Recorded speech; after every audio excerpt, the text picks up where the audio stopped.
Bride সাজাতে গিয়ে এটা আমার সাথে কি হলো। হ্যালো এভরিওয়ান, সবাই কেমন আছো? আশা করি সবাই ভালো আছো আর আমি খুব ভালো আছি। এটা আমার 26শে নভেম্বরের ব্লগ। তো আজকে ছিল আমার একটা ব্রাইড। তো ব্রাইডটি ছিল ফালাকাটা কুঞ্জনগরে।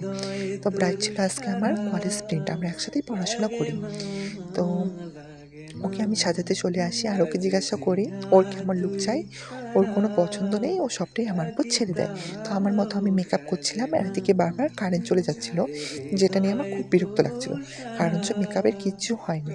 তখন জল আনা শেষ।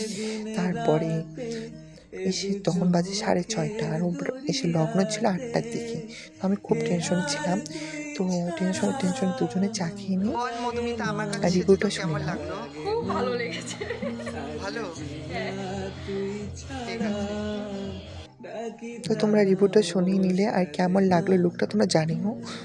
আর আমি তো বললামই ব্রাইড ছিল আমার কলেজ ফ্রেন্ড, তো এখানে আমার ইনভাইট ছিল। তো এখন আমি খাওয়া-দাওয়া করে বাড়ির দিকে রওনা হব। আর তোমরা জানিও ব্লগটা কেমন লাগলো। আর তোমরা যদি আমার কাছে কেউ সাজতে চাও অবশ্যই যোগাযোগ করো আমার সাথে। আর থ্যাংক ইউ ব্লগটা দেখার জন্য। Tata, bye bye.